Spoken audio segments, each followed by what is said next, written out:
Hello, volunteers of Aftersight. This is Alex here, the Senior Programming Manager. Today, I will be showing you briefly how the subbing opportunity works. So, for example, if a volunteer who's regularly reading a show, if they go out of town or, they call in sick, they're going on vacation, they'll submit an absence form, so we'll know about it ahead of time. And then volunteers like you can sub their show while they're out. So it's a really great opportunity because it allows a lot of flexibility. We've created a page on our website that will have all the things needing subbing, including the day it'll be needed, all that kind of stuff I'll show you in a second. You can log in anytime you want. We almost always have things needing subbing. You can choose based off your, how long of a duration you want to read, what kind of content you want to read. There's a lot of options. So it's one of our most flexible volunteer opportunities. I really encourage you all to do it. And of course, it's awesome for our mission because it means we'll have less missed episodes.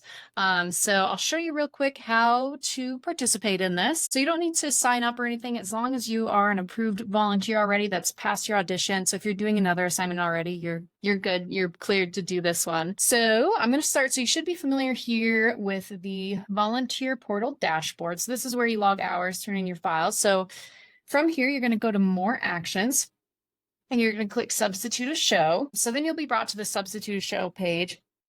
And I'll show you a little bit about how this works. So basically this page has a list of shows, which I'll go in here in a second, and it is generally up to date in real time. Just make sure that you refresh the page before looking at the list, because if you, left the page idle from yesterday, it might not automatically have updated. So just refresh the page. If you don't know how to do that, it's that little curly Q, usually on the top left of your browser. It might look a little different depending on your browser, but there it is. The other important thing to note before I dive in is by signing up for one of these, it doesn't automatically mean you're ready to dive in and start reading it. You will have to wait for a confirmation email from Jennifer, our programming volunteer specialist, to confirm that you can go ahead and get started on your subbing. And she'll also contain in that email some other information you might need, such as the publication credentials, maybe other details specific to that show, things like that. So make sure you look out for that email before starting. If you don't receive it in a couple business days, check your spam, reach out to us. We try to get back to you very quickly on these, but do note we operate Monday through Friday, so we will get back to you on business days. So when you're ready to pick a subbing show, you're going to go to this page. You're going to browse this list. So this list contains the date needed, the airtime, the show, the language, the due date, the length, and the code. So you can look at your availability, kind of decide which day you want to be reading something. Also, make sure that you are choosing one that's in the language you're fluent in. In order to do an English show, you need to have been approved in the English audition, and same with the Spanish shows, you need to have been approved in the Spanish audition.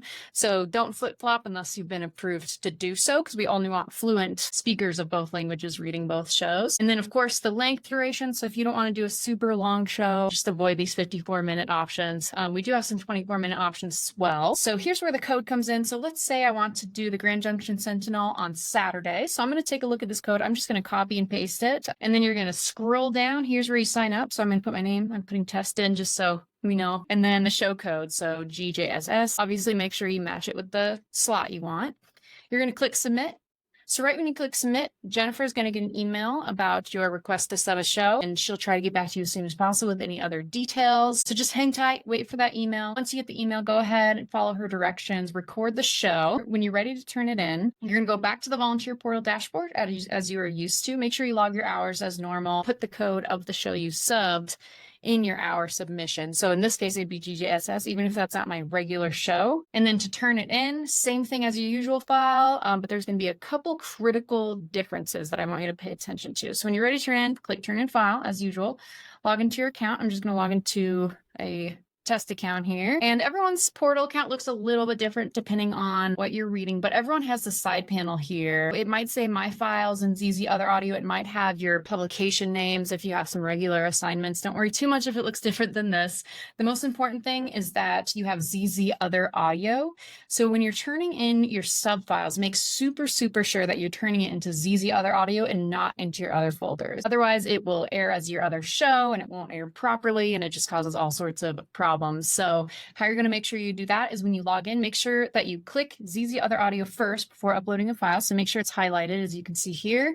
And then as usual, just click plus new, file upload, and turn in your subbing show. As always, stay on the page to make sure it uploads properly. We're excited for this new program. We're hoping that it enhances our offerings and gives some volunteers more flexible opportunities. It is new, so if you have any feedback on this process of subbing, any way we can improve it, or any questions, please don't hesitate to reach out. Again, my name is Alex, and my email is alex@aftersight.org. I'd love to hear your thoughts. So anyway, thank you so much for being a valued Aftersight volunteer, and I hope you have a great rest of your day.